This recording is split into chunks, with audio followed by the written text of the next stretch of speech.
Well, good afternoon, traders. And we're looking at market moves today because there's been a bit of a reversal of fortune coming through the Asian trading sessions. Have a look at yesterday where, from around the sort of mid parts of the trading session, we saw buying coming through. Certainly Asian markets, certainly Chinese markets outperforming. That has reversed a little bit today. Certainly some of the news flow that the Wuhan region have suspended any kind of involvement for people to move out of that region and certainly quarantine 11 million people. I think that sort of sent some reverberations around market. Yeah, okay, the Chinese are really getting on the front foot. They're being more proactive in trying to contain the coronavirus, but certainly the fact that they have quarantined 11 million people into that region, I think, has sent some sort of tremors around the region as well. We've seen Macau coming out and saying that they're going to stop the sort of New Year the Chinese New Year celebrations, and I think that sort of reinforced the message that there's still more to play out in this. I think there's sent some negative reverberations through markets. Have a look at the CSI 300. That's down 1%. The Hang Seng down about 0.9%. The Nikkei and the ASX also rolling over after yesterday's solid move that we saw sort of from the mid-session. There's been a bit of a hindrance towards Aussie yen. I think that's an interesting one itself. So a bit of a bid coming back into the Japanese yen as that safe haven play cracks on. The big session and the big talking point today has been around what's happening in the rate structure.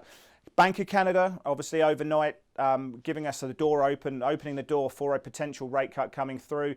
The rates market's not fully buying it at the moment. We've got about 22% chance that the Bank of Canada are going to cut rates at the upcoming meeting in March. We've obviously seen what's happening in the pound. We saw those CBI business industry trends having a really big move up as well. And I think the market has pared back some of those expectations for a Bank of England rate cut coming through.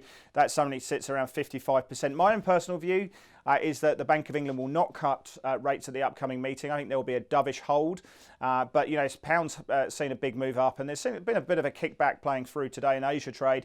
The other one as well, of course, what's happening in Reserve Bank and the Reserve Bank of Australia, and whether they cut rates at the February 4th meeting. The big talking point today has been around the Aussie jobs number. That was pretty good. Net job creation is just above 28,000, but it was all part-time jobs.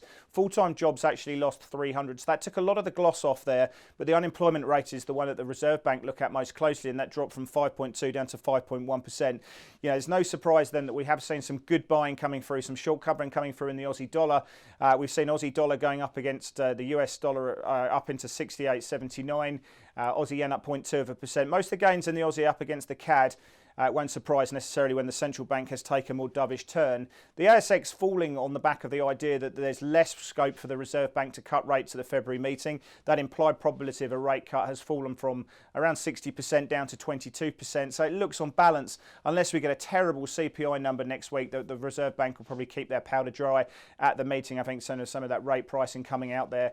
As we go into the night ahead, I think you've really got to keep an eye firmly on the US crude price. Had a big fallback in US trade. Obviously, people are concerned about the demand side of the equation based on what's happening in China and also ultimately what it means for jet fuel demand. But certainly, crude, finding some support at the 68% retracement level of that September to January move.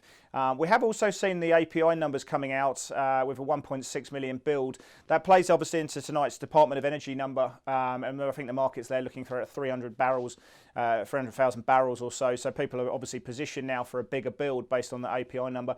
We are watching that very closely because there obviously has been a big trend lower recently and some big volatility in oil. We're also watching Euro crosses and also the DAX because we've got the ECB meeting coming out at 11:45. Not expecting any change. In fact, I think if anything that the bank are going to be somewhat more optimistic. We get parts of their strategic review being announced to the market. Market's obviously going to be watching that, but we're not expecting this to be a volatility event. So an interesting session ahead. European opening calls at the moment are pointing to a somewhat softer open. We're watching oil. We're watching how the market treats the Aussie and some of these central banks that have opened the door now to rate cuts going forward. So good trading to all.